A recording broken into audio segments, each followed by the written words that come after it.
The Poetry Center, bringing poetry to Paterson since 1980 at Passaic County Community College.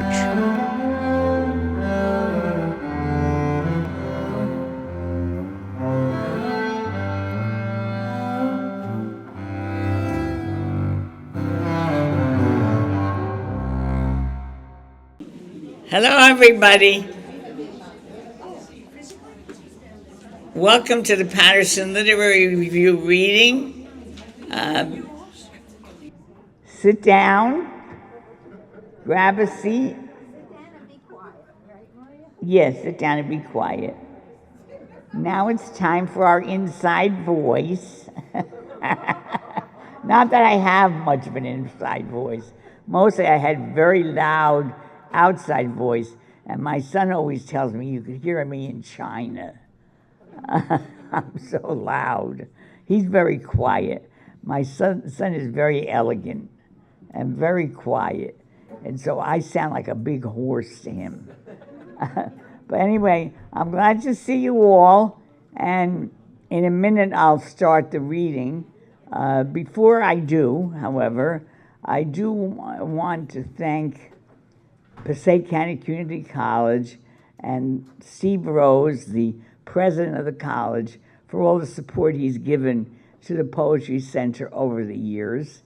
I want to thank Mike Solomon for doing such a wonderful job on the video and for getting everything up on the YouTube channel. Please go look at the YouTube channel. We have some very famous people on there who are dead. And so they can't speak to you directly, but they can speak to you through the YouTube. And it's really quite lovely.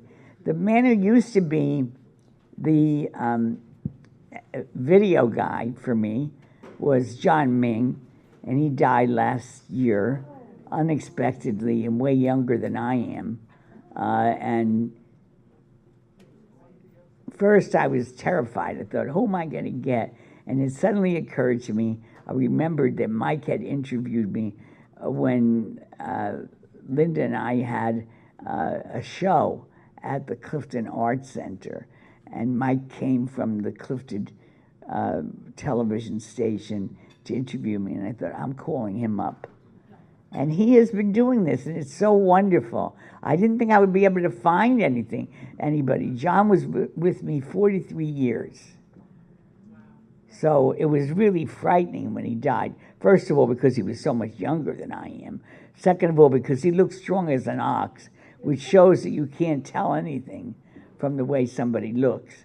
And I plan to hang on for quite a while longer. And to my enemies, I'll just say, don't be despairing, because I'm hoping to hold on. Although I don't look like I'm making it till next week. But anyway, I'm going to try. Anyway, so I want to thank the college for the support they've given to the Poetry Center. I also want to thank the individual donors who have given us money over the years, and people who have left us money in their wills. I want to thank Albert and Aline Paterson for the money that's left in honor of Aline for the Poetry Center, which was really lovely and a wonderful thing to do. But we always need more money, so I hope you're going to buy extra copies of the magazine and give them away to gifts or keep them or whatever. But you can give them away to your library. I don't know what you do, but we need support, and we need to show that people are actually buying the magazine. Not that the person waits for one free copy and then they go sailing off in the sunset and figure Maria's going to figure out a way to get this funded. It is a very expensive proposition, because I always want every good poem to come out that comes my way. I can't stand to reject a poem that's good. That's why my magazine keeps getting fatter and fatter, as I suppose I do too. But I can't stand to reject a poem that I know is wonderful.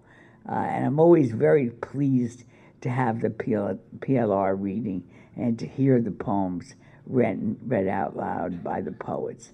I also want to thank Cheryl Drake Lucas for providing the food. He's just providing the food because he's a generous spirit and he's very supportive of the Poetry Center. So he never charges us for any of this fancy food that he brings. So let's give him a round of applause. He's been a great friend of the Poetry Center and of the readings. And I think I'm forgetting a lot of people. I want to thank Cynthia Pagan for being such a great assistant. The poor thing has come on board. She's a young woman, and she's come on board when we had a little fire at the Hamilton Club, and we have not been able to get PSE&G to come and check out the building so that we can go back in.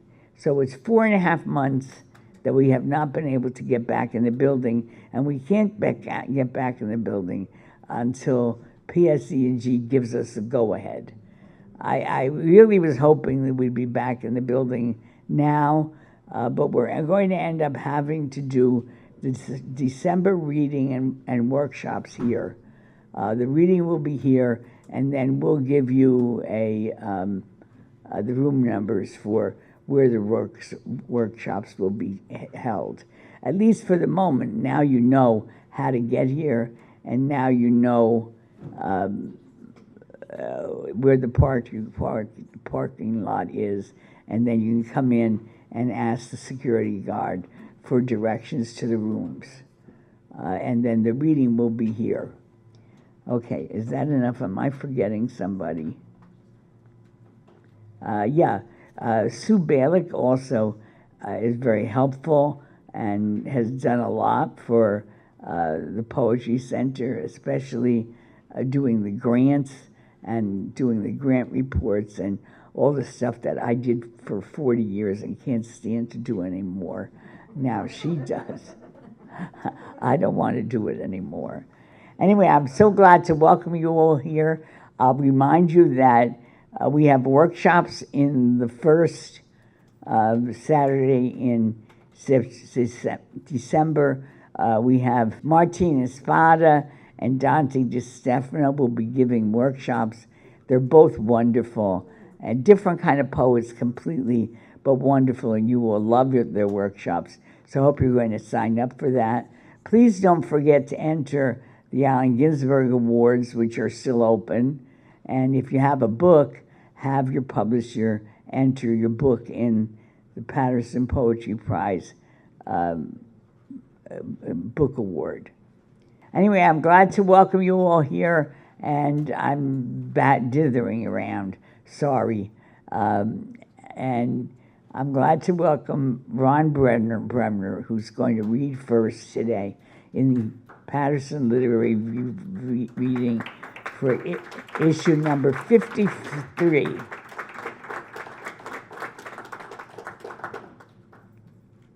Okay, thank you, Maria, for all that you do. And really, Thank you, Ron. Really very happy to be in this issue of the Paterson Literary Review. For years, it's been the outstanding literary magazine in New Jersey. At the 14th Street subway station, I reached for my Metro card, but in my left pocket, I found only some bare trees. And in the right, only a grand piano,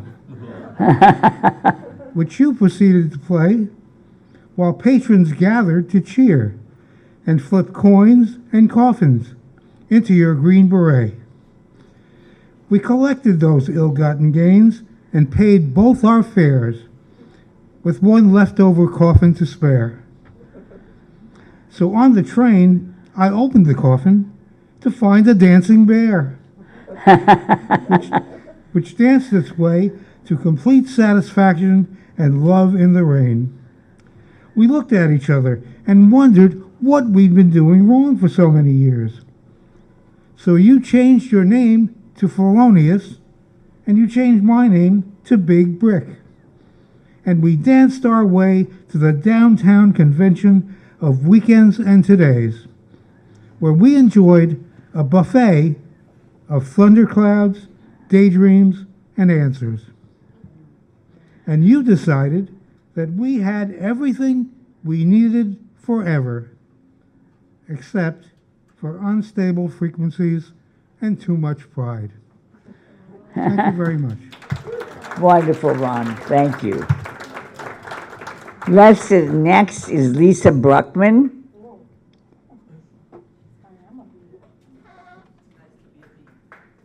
This is the benefit of being on time. Yeah. Well, this is on page 201 if you have your book. And I'm in the poem, I'm back in 4th grade. Bless me. Seems like yesterday. Schoolgirl days.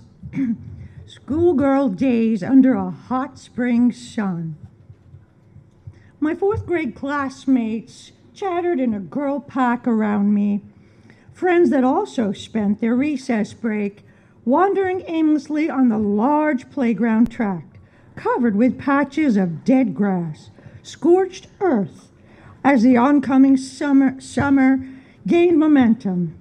We were not even aware anymore of the cars that whipped past the sprawl of Parkway School grounds, which juxtaposed the southbound lanes of the Garden State Parkway. Busy like our parents with meetings and errands and work shifts, yelling brothers. A loud broken muffler spat and sputtered in the distant northbound lanes.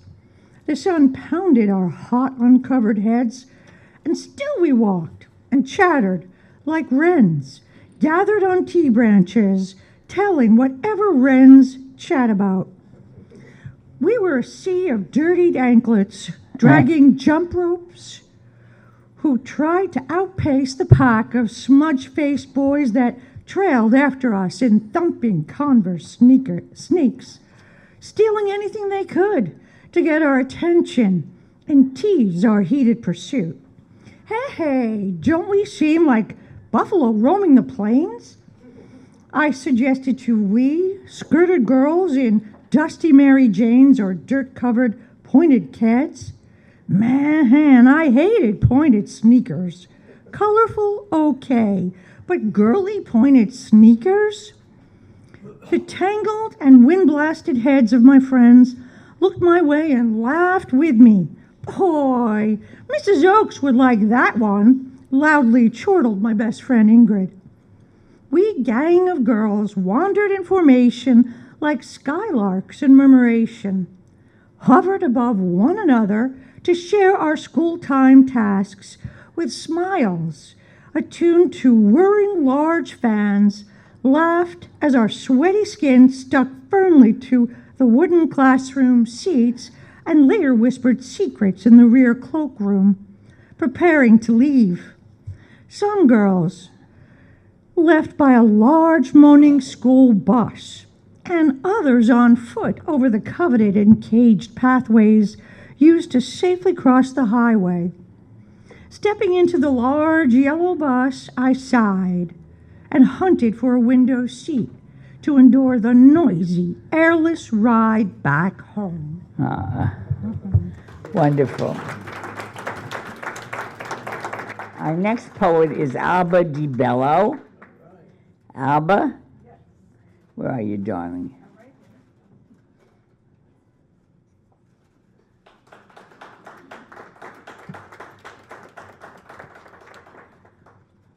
Thank you. This is an honor, first of all, to meet Maria in person, which I've been wanting to do for a number of years, and also to be included in this issue. My poem is, I think it's on page 181, yes. It's called Love at First Sight. Was it love when I first saw you? I never loved anyone outside my family. I thought I loved Joey Rapp in 6th grade, but I don't think that counts. And it wasn't at first sight anyway.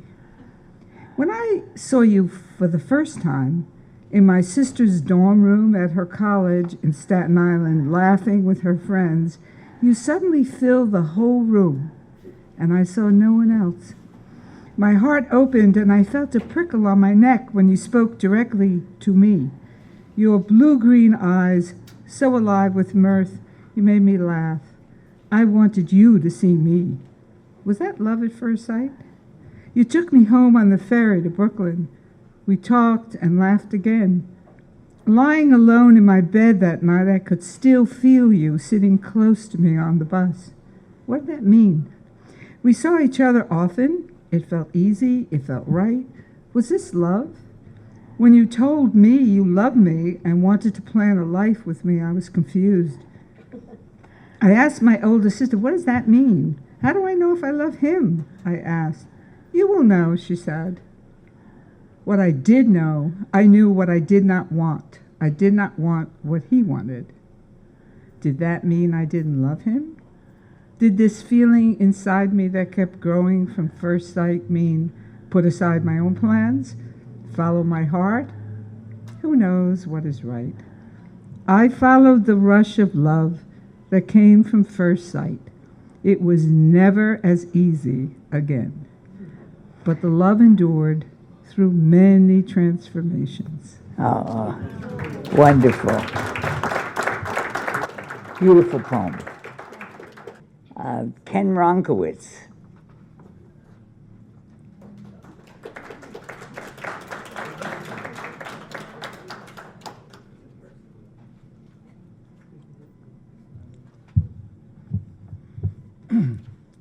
It's on 51, if anybody wants to follow. It's called Preventing Bad Things. If you can predict it will happen, then it will not happen, was something my mother believed and passed to me. Consider the possibility of potential disaster, and then there won't be any disaster. It filled my bedtime prayers with all the possible calamities that tomorrow might bring. The failed test, bad weather, girls saying no, dropped fly balls, not winning the contest, not enough money, my father dying. But I couldn't think of every possibility, so unexpected things still arrived daily because I couldn't consider every person I loved or who loved me in every situation. I could not protect the entire world. And God did not seem to be able to take in everyone's hopeful prayers. The universe has its own unknown rules. That's when both of us began doubting, and only my mother still truly believed. Wonderful, Ken. Beautiful poem. Oh, we have some wonderful poets, don't we? Our next reader is Linda Hillinghouse.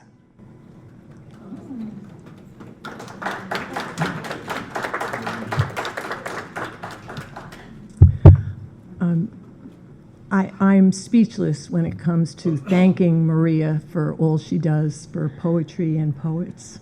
Thank you. Thank you, It's honey. meager, but slow dancing. I am born. It is August. The war is over. Two strangers take me home from the hospital. I see light and shadow and hear sounds. I stand up in my crib. I am already sad. A feather from the future has touched my shoulder. I'm 4. I get a nosebleed that won't stop. A cab driver carries me out of the house and takes me to the hospital. My mother is 25 and beautiful. I go to school and sit on a bench in the basement. A janitor sends me back to class. Years pass. I get married. One by one, our parents die. I am married 40 years. I am dancing with my husband in the living room to Nat King Cole's The Very Thought of You. We're wearing ratty old robes. He's crying too. Through some miracle, I'm where I want to be. Wonderful. Beautiful poem. Diane Corey. I know I saw her before.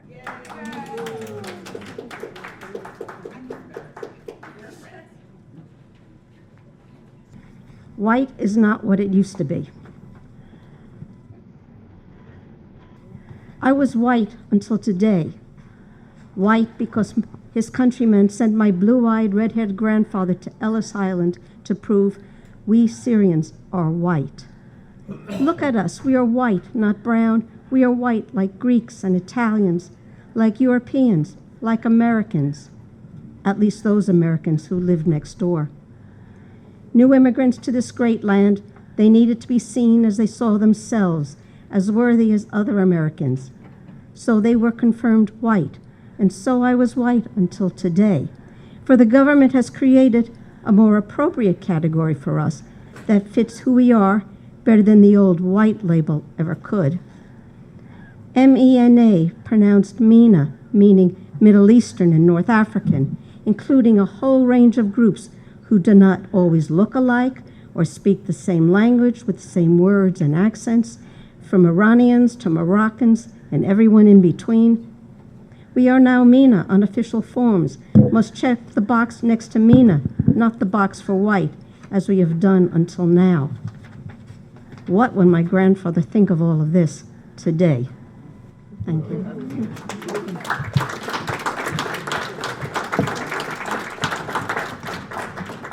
Wonderful. Barbara Krasner.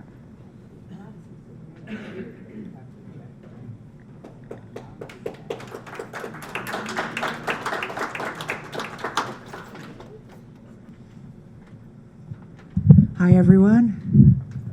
I'm glad to be here this time. I wasn't able to join you in February, and I want to thank Maria for keeping me writing through the confluence of my many chronic diseases last year. Thank you, Maria. This is on page 47, and I wrote this during one of Maria's Mature Poets workshops. It's about my hometown of Kearney. What the river knows. The holler of naked bodies jumping in from makeshift dock. The piercing of crew team oars, the swish of gliding pleasure craft. Ladies and gents sipping from a thermos under tropical umbrella. The screams of bathers when the plastics factory exploded, spewing fiery skewers in 33, and the sirens of fire trucks and police cars. The scraping of tossed wrappers and bottles from riverside parks when the environment became a thing. The rush of debris dumped from shoreline factories now abandoned. The crash of the falls meant to empower. The river knows the food and dry goods my grandparents donated to surviving families of the blast. The river knew then it would never host swimmers again. It's kept its promise. Thank you. Wonderful. Maria Vasella.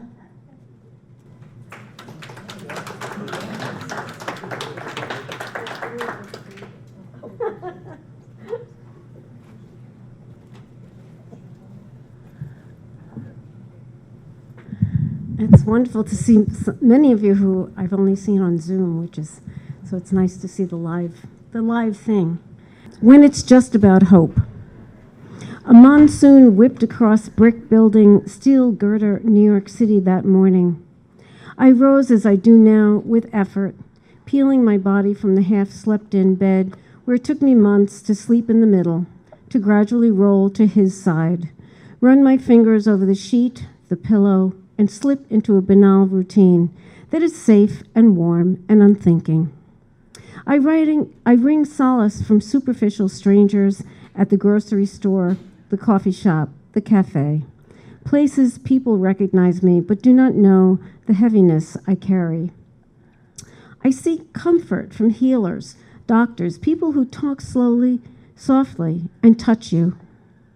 I wince at my long ago indifference to widows who said most of all they missed touch, so I'd hug them. An empty gesture, perhaps, so little satisfaction, yet a kinship among those left behind. My mother-in-law said the same. I'd comply, and yes, now I get it. Perhaps it was the stun of her matter-of-fact tone when my tiny, energetic acupuncturist expressed no sympathy or solace when I reported my stepson's last suicide attempt. She said, "Why did you save him? In my country, we would have let him go because he wants to die. What kind of life will he have?" My body and heart petrified as if in a snow globe without snow or light. I called my stepson to hear his voice, to remind myself why it was necessary to save him, mid-flight to death, that I did not harm him. His logic takes me by surprise. Yes, together we would miss his father, but we're gonna be okay. You've known me 40 years, almost my whole life, and what I remember best is that you fell in love with me the minute you met me. Thank you. Oh.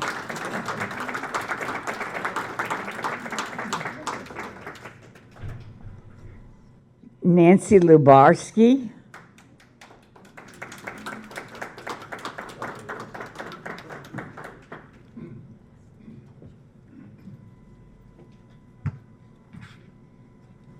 Thank you, Maria, and it's a pleasure to be among all these wonderful poets. My poem is on page 186. It's called Gabby Sport. Gabby Sport. Gabby Sport had detachable bangs and a wide headband. She was made of cheap synthetic material that fit snugly over my bald head. After treatment, while I waited for my hair to grow back, I could sweat and not worry. Just rinse in the sink, then hang to dry, and she was ready again. I wore her to the gym, biking, even skiing. Gabby Sport wasn't really her name, just a nickname we coined for her when I became more active. The real Gabby, the expensive one, I bought in a wig salon. My hairdresser promised me he could trim it so no one would notice. After the first dose, he came to my house to shave my head before my scalp got too itchy and hair started to fall out. "Don't worry, I've done this before," he assured me. He brought all his tools and clippers, set them up on my kitchen table, wrapped me in a cape imprinted with his salon's name. The buzz sound was almost too much to bear. He wouldn't let me look in the mirror until Gabby was securely in place. He trimmed her a bit, as if he was just there for a routine haircut. It was only years later that I learned it was his first time, too. Wonderful. Next person is Lisa Nicolau.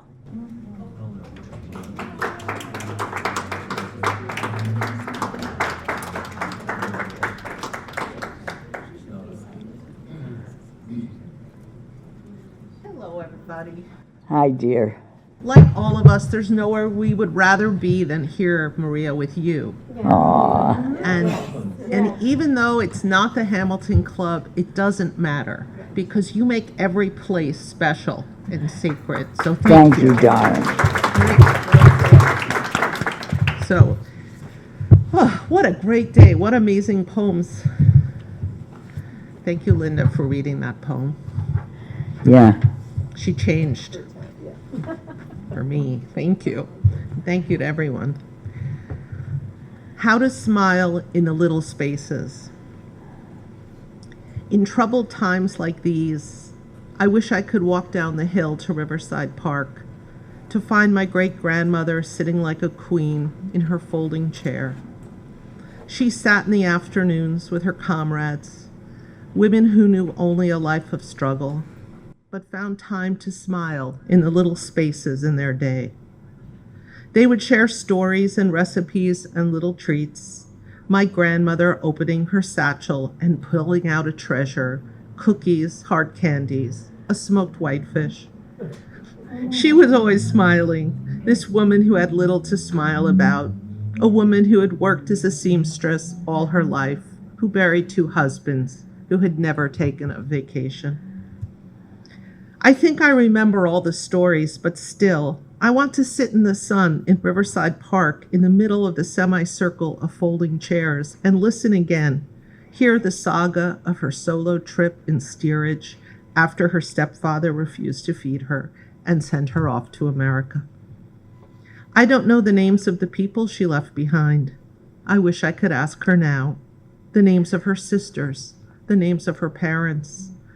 I want to ask her how she managed to survive that trip when she was 16 or 15 or 14, the age changing each time she told the story. I see her moon-faced grin when I look in the mirror, and I try to smile the way she did, with gratitude that she achieved her dream, freedom from harm, an apartment on the top floor with sunshine streaming, and friends right down the hallway. A hallway that smelled of chicken soup and struggle. A hallway that smelled like home.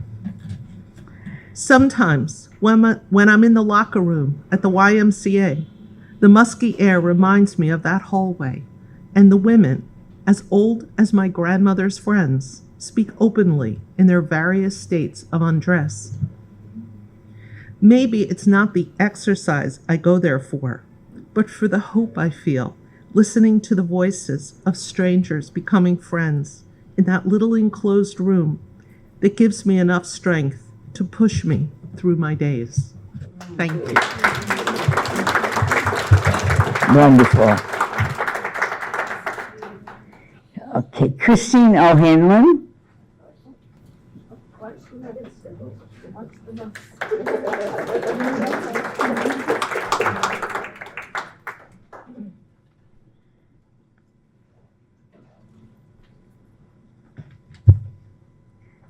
Thank you. It's such a pleasure to be here.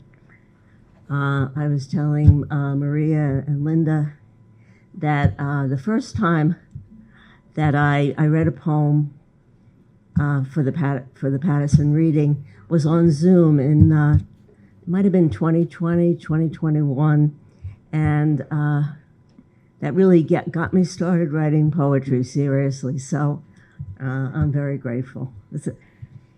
Okay. Oh, and I also realized that poets are such great people, writing about so many meaningful things that it's a lovely group to belong to. Okay. So this poem is called Colshires Park, July 2022. I'd like to bottle this blue sky day, strolling with my son, his wife, and two small grandchildren through the leafy park to the playground. Then we come upon a memorial to the children of Uvalde. 17 black and white photos and artificial flowers. The odds we take this flat path, because my knee hurts, 1 in 5. My granddaughter asks, why are these children's pictures here? It's a memorial for children who died. How did they die? Persists Quinn. They were shot. Why would anyone shoot children? Quinn's mother says, we are protesting to change the laws about guns so this won't happen again. Quinn is 6. She's been on protests with her mother since she could walk. The odds of a child dying in a school shooting, 1 in 1,575,000. Still, the day has gotten cloudier as we trudge the rest of the way to the wonderful promised playground.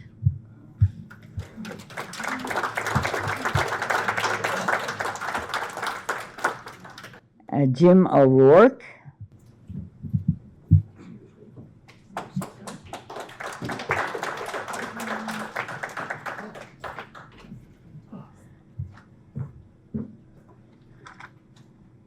Canon 176.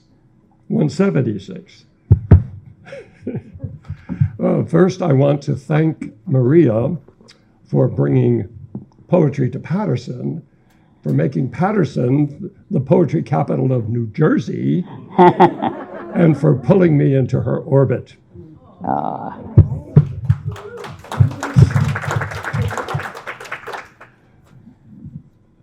A rehearsal. The first time I died, I was 19. A 15 or 20 mile march into the desert, we camped at our first bivouac of basic training. After a warm, soothing day, then chilly at sunset, we sank into our sleeping bags under a blackness too dark for stars to pierce, and deep silence. At first light, I woke to a new world draped in white. A light snow, silent as death, had come in the night and shrouded our sleeping bags. White as body bags, arrayed in military rank and file, as in that Normandy graveyard, each was his own headstone. We rose to morning light and life. Dawn stole the snow away as we smoked our free Luckies and Chesterfields from our K-packs. Bedrolls and packs shouldered, we marched on, away from our resting places, to be told again why we were there. To learn how, in war, to face death. Thank you. Wonderful, Jim.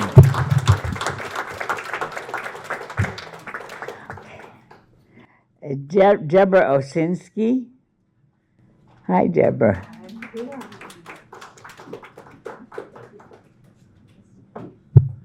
Thank you. My poem's on page 221. A New Year. My dad at 97 wakes to missing what is lost.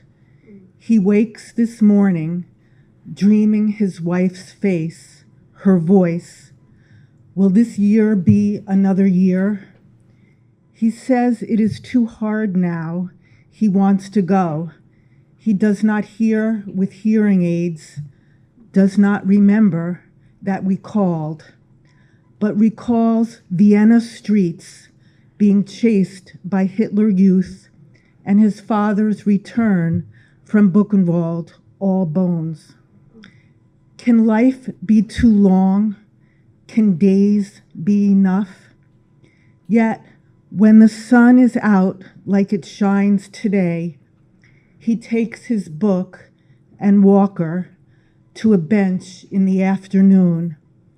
It is glorious, he says. His widening smile lights his eyes and face towards a child passing by. Wonderful, honey. Oh, such good poems. Marion Paganello. I know I saw you before, Marion.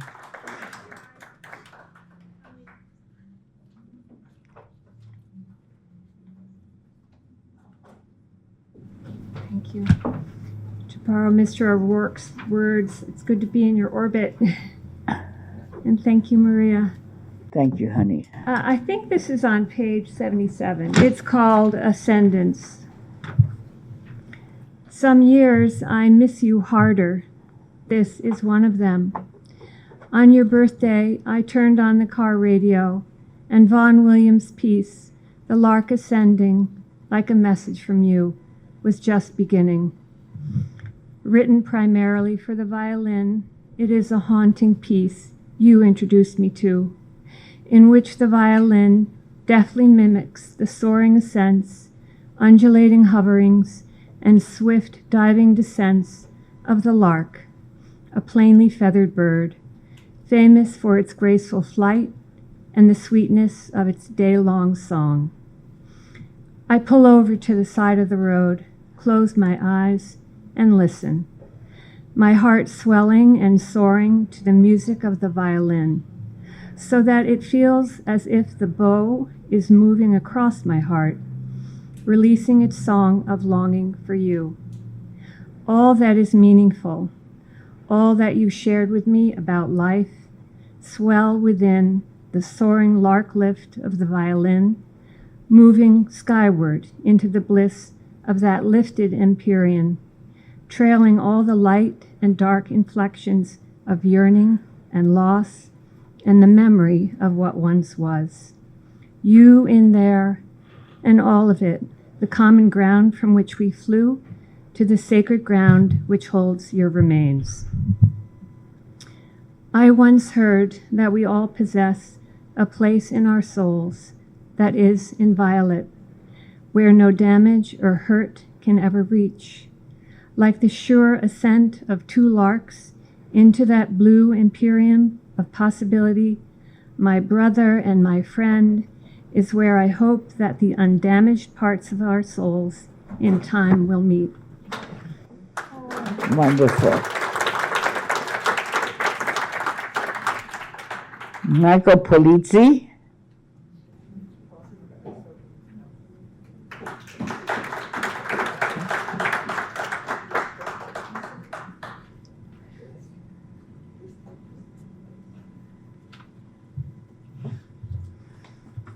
Thank you, Maria, and thank you, Cynthia, also for your hard work as well. This poem is on page 35. If you've read it, hopefully you're not misled by the poem, because the sequence of events that are depicted in this poem really pave the way for an intense love affair with Maddie Ryan. What an explosive character. This old coot growled descending as from the lungs of katabatic winds, whenever demanding, above all else, to be heard. A pot of oatmeal steamed on the hand-rubbed table, scarred with water rings and cigarette burns.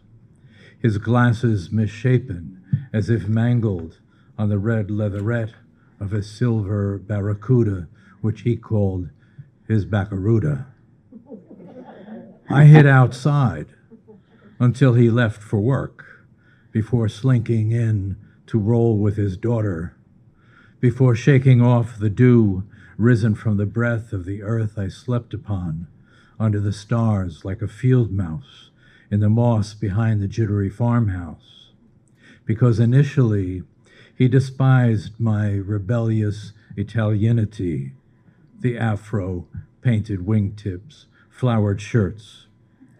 A cockfighting copper jockey with a crusty look, eyes that burned like acetylene, up at 6, back by 5, slurring somewhere between home and the red vest, Shapiro's or Shay's, depending on whom he did or didn't want to see.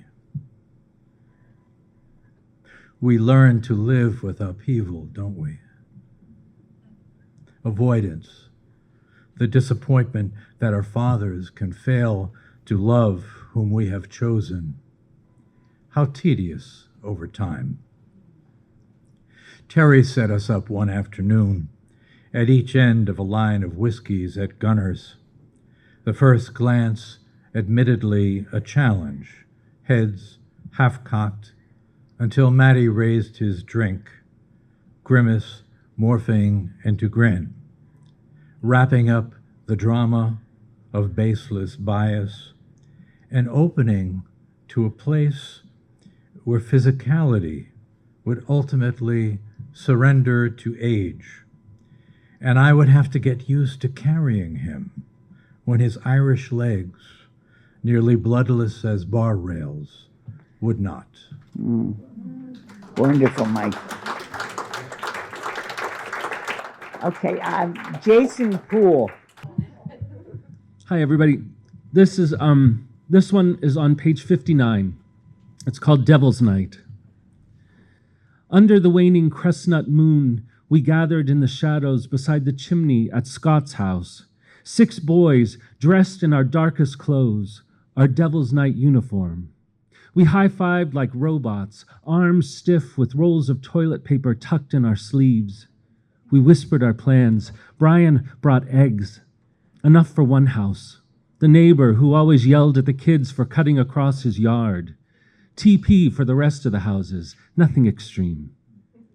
3 teams of 2 would get the work done in a flash, back home in time to catch Cheers and Night Court, and then dreams of Halloween treats that would fill our pillowcases next night, and our parents none the wiser. I'd skipped the pranks the year before. 6th grade paranoia ran through my veins as I watched the shadows running in the streets from my bedroom window.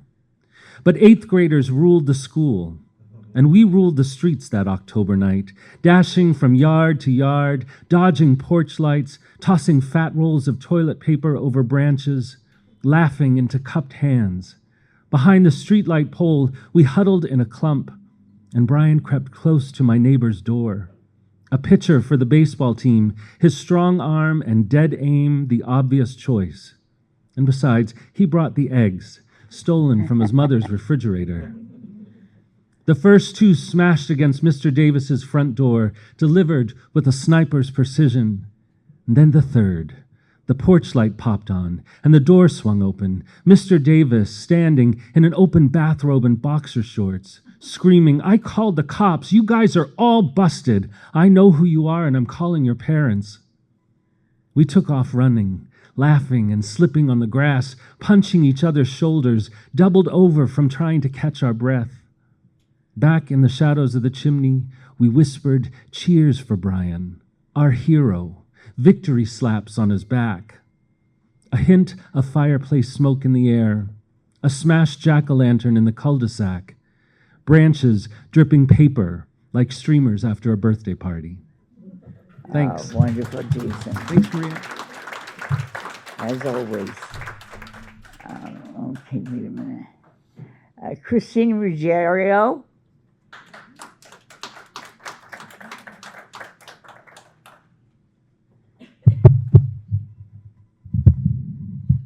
I'm a teacher, so I tend to be loud. Can you guys hear me okay? Good, good. Projecting, you're doing it. Go ahead.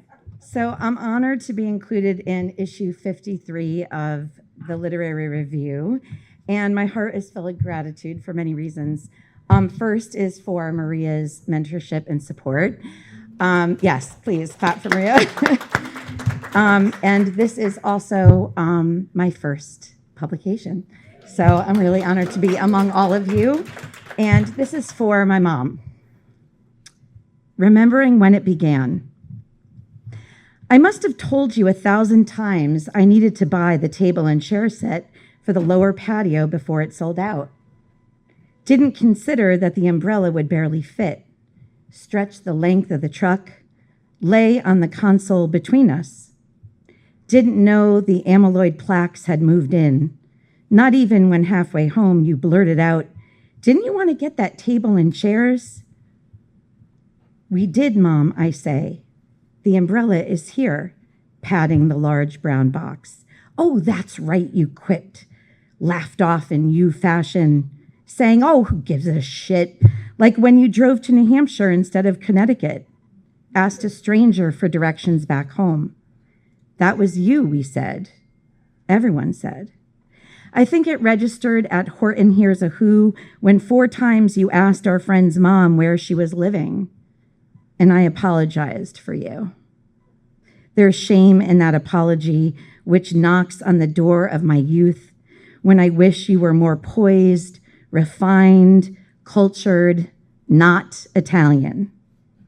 Boisterous with your 3 nuns in a bar joke, you cheer loudly from the bleachers. Your voice carries above all the other parents. At Christmas, you sing Dominic the Donkey at the top of your lungs, swinging me around the living room. You taught me to dance, to love and support fiercely, to lead.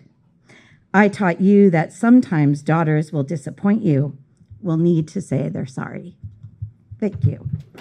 I love it, Christine. Really beautiful, honey.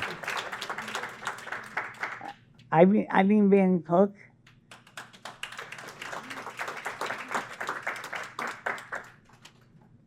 Thank you, Maria.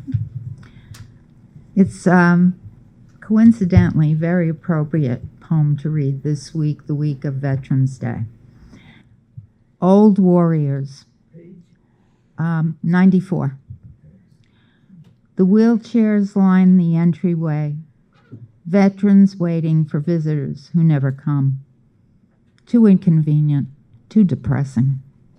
So these old warriors wait for other residents' visitors, for a hello, a smile, some proof that they are not invisible. There is a younger man who returned from Vietnam, uninjured, to be mugged in New York City, beaten so badly his brain was damaged. Now he shuffles through the halls, asking for cigarettes, for attention. But who is this old man I visit, hunched in his wheelchair, picking at his soiled clothes? Why do I return time after time to stare into cloudy blue eyes that do not recognize me? Why bother searching for missing dentures and glasses when so much more has been lost? I return because I remember when he was my father and I, his least favorite daughter. I return to honor the man, the warrior he once was. Oh, that's wonderful, honey. Oh, you people are making me cry today. Barbara Wharton, sorry. I'm getting stuck.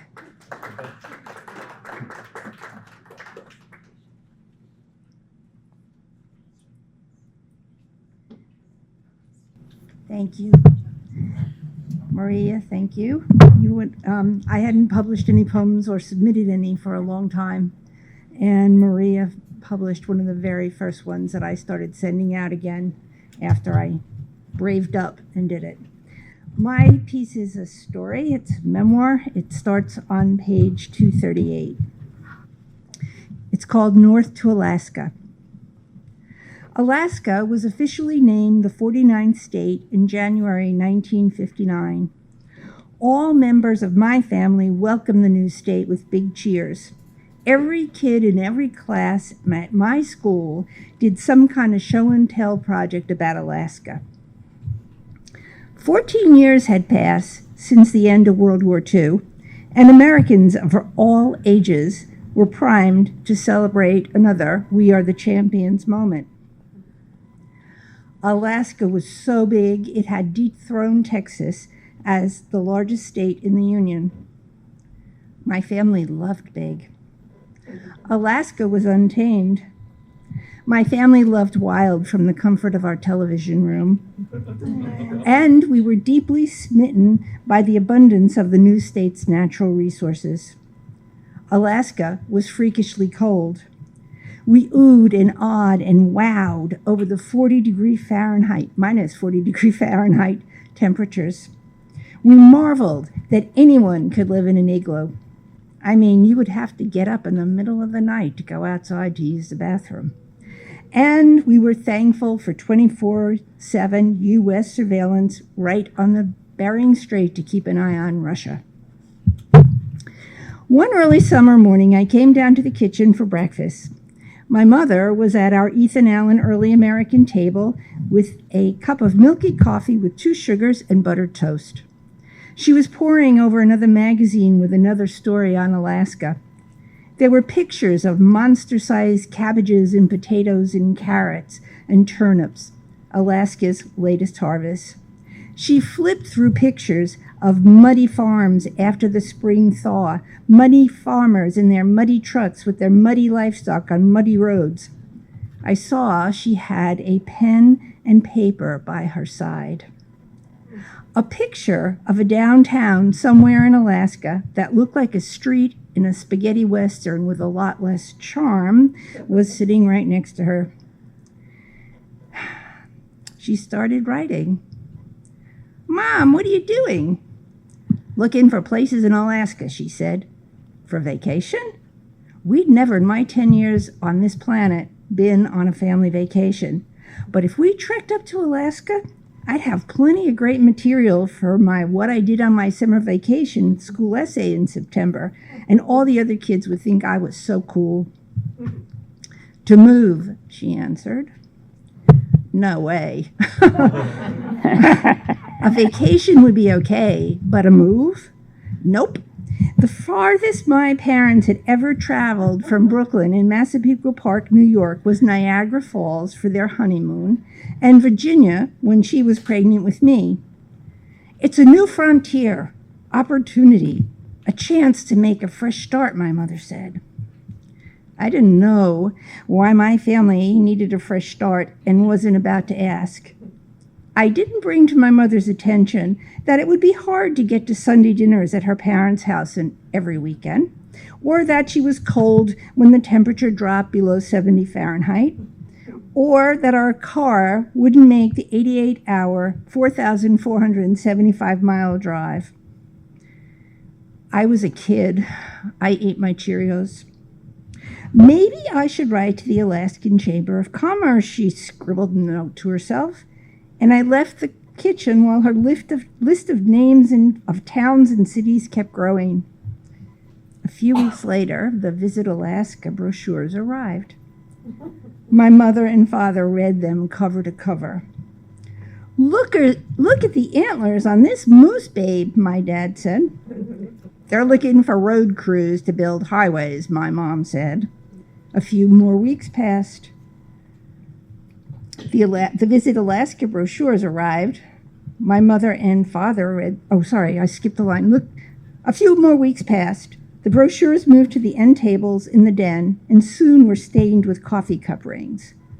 Next stop was top of the pile of old newspapers ready for the trash.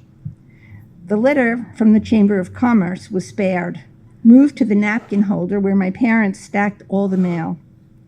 Behind it was a big manila envelope. I hadn't seen that before. What was in it?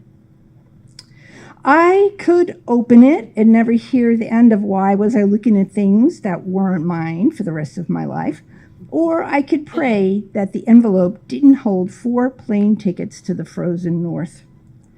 Alaska was looking to grow its population, and fast. I chose to pray. I couldn't eat. I couldn't sleep. I almost puked on the morning my mother and father, holding their big envelope I'd seen in the kitchen, called me and my brother into the living room for a talk. My mother was 36. My father was 38.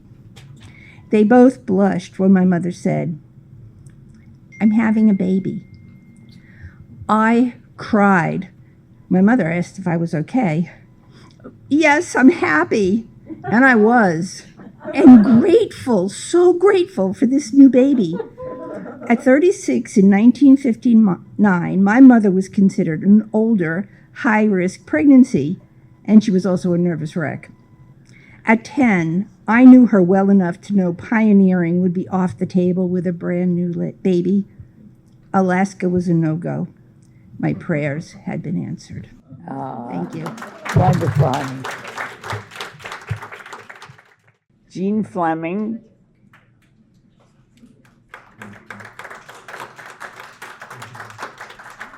Got lost, did you? I did, Maria. Nice to see you. Maria, this is always fabulous, terrific. It's not so bad here, Maria. It's okay. It's okay, but it's not the Hamilton Club. It's not the Hamilton Club. Okay. But gotta love Maria, boy. Imagine she started this place in Paterson. And I met Maria when she did the mature writers class in Passaic Community College, and it was for 50 and over, and I was 49, and she let me. I let you in anyway. She let me in. I've never been great at following I'm not gonna tell you how many rules and years ago that directions, was. so. This is on page 112. It's a short one. In memory of John Schmalbeck. My cousin, 10 years my senior, summons me to his house. Urgent. What? No, why? I have something to give you. What? Just come. Okay. These are Grandpa's last 2 cigars. White Owls? I say. I remember. Old Grandpa sitting in that front room in the old house on East 85th, not far from the East River, in his rocking chair, smoking small cigars, watching the neighborhood, waving to the children, and his death when I was 10. I take a cigar, leave it wrapped. Yes, I remember him. Well, now you're gone too. Oh, wonderful, Barbara. Jean. And Pamela Hughes. There's another one who got lost. I'm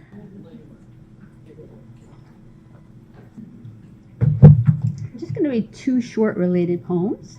And this is for my great grandmother, or Bisnona, who was from Palermo, Sicily.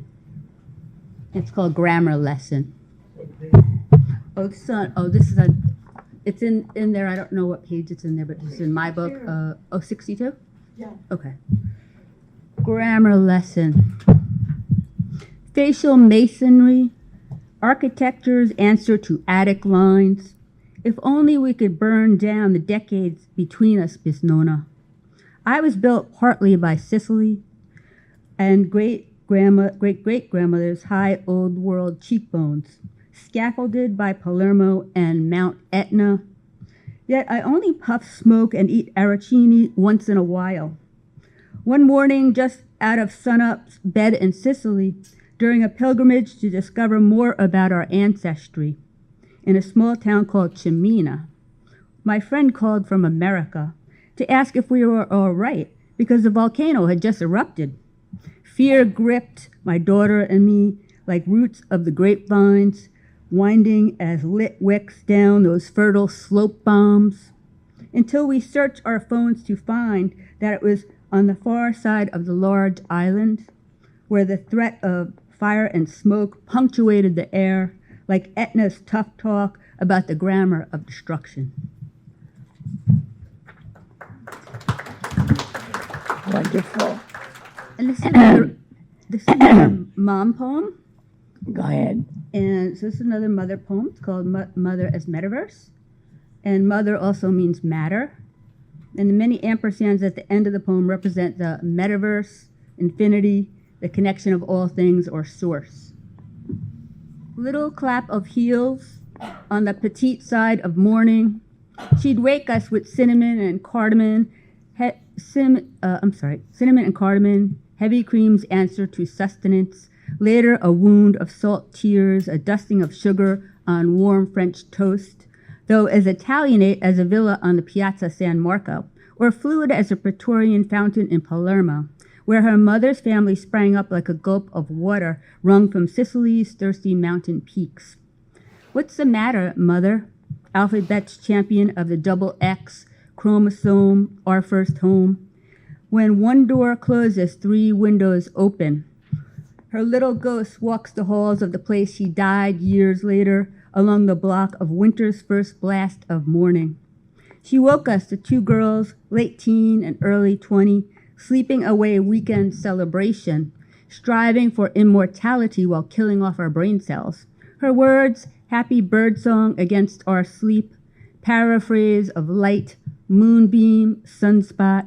We love you, mother. 2 teaspoons of star matter, 3 cups resignation, pariah of salt, Lot's wife who never looked back and saw sin, but instead lived and lived, ampersand, ampersand, ampersand. Now, my darling over there, whose name I could not hear. Her name is Lisa Banta. Oh, Lisa Banta. Thank you, honey. At first, I want to thank you, Maria. I've only been writing poetry for about a year now, and you've accepted this poem and next year's. And you've accepted this year's I've only been writing poetry for about a year now. It's new to me. And she accepted a poem for this version and for next year's version. This is my first poetry reading, so it's very, very important to me. I'm glad. And then when I was feeling left out, because my last name starts with a B, I thought, oh no. Okay. This is for my brother who died when he was 11 years old. It's called The Wooden-Wheeled Wobbly Horse. In the deep, dark, dank recess of the closet sits the wooden-wheeled wobbly horse, its tan coat faded with age, brown saddle stained and tarnished, wheels well worn from years of use. The once long-haired mane and tail no longer wave in the wind, the shiny luster of its coat long lost, brown ears and nose missing, leather ears hanging in tears. But I remember when it was new, lustrous and loved by a boy who rode it down the wooden hallway with a smile of delight on his face. 70 years have passed. The boy lost to this world as a child. Yet the wobbly wooden horse still lives in the memory of his sister, in whose cloistered closet the horse resides. Thank you, and I look forward to meeting more and more of you and coming to workshops. Thank you, honey. Wonderful. All right, so then our final reader today was Zant Wintrees. I think it's the first time I pronounced her name correctly. Zant Wintrees.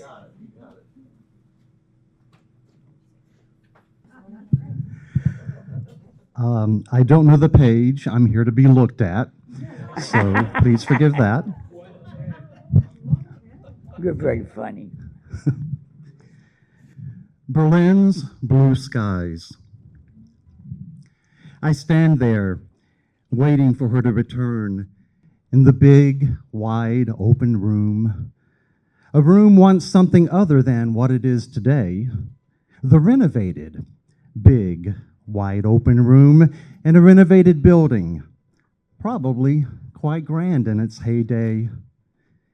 It's out a big wide arched window that I stare, out the panes at the top of the arch. And it's Irving Berlin's lyric of blue skies smiling at me that I hear as I see blue skies that I feel are not necessarily feeling me.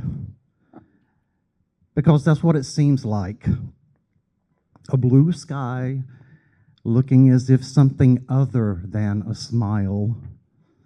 A blue sky with an expression imperceptible.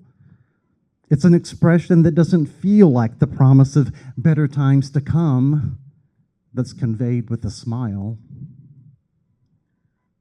I wonder if I'll ever be the same. I wonder while knowing that I won't. But will my body ever look like something similar to the same that I remember? The physical therapist returns and asks me how I'm feeling after the last couple of sets. I don't tell her of my concerns or my doubts. I only tell her there's no soreness and that I'm fine. Thank you. Wonderful, Zan. Thank you, Maria. And okay, I want to thank all of you for your wonderful poems today. I have to say that you make me feel so blessed to know you all and to hear your work and to hear your voices in person. Some of you I've seen on my mature adults workshop, but you don't get quite the same because it's on Zoom, so you only see their heads. So then they come up to you and you go, who the hell are you? You don't look familiar. And that's because the only thing I've seen before is your head. So if you're practicing to be the headless horseman, it's great. Other than that, I'm glad to see you all, your whole bodies in person, and to greet you here. I hope that you'll help yourself to some wonderful food that Sheldrake prepared, and that you'll come back next month and then you'll take a workshop, and you can contact Cynthia if you want to take one of the workshops. You can find that information if you go on the Poetry Center webpage, and please do look at the YouTube videos, which are really quite wonderful. And I think there are so many people who've gone. William Stafford was here. Carolyn Forche, Jerry Stern, right. A lot of people who have passed on are on C.K. Williams. A lot of people who are gone, and they're there. And John Ming used to interview them after they read. And so he has a separate section where they're talking, and it's as though they're having, he cuts himself out completely, and then they're just talking. It's really quite wonderful.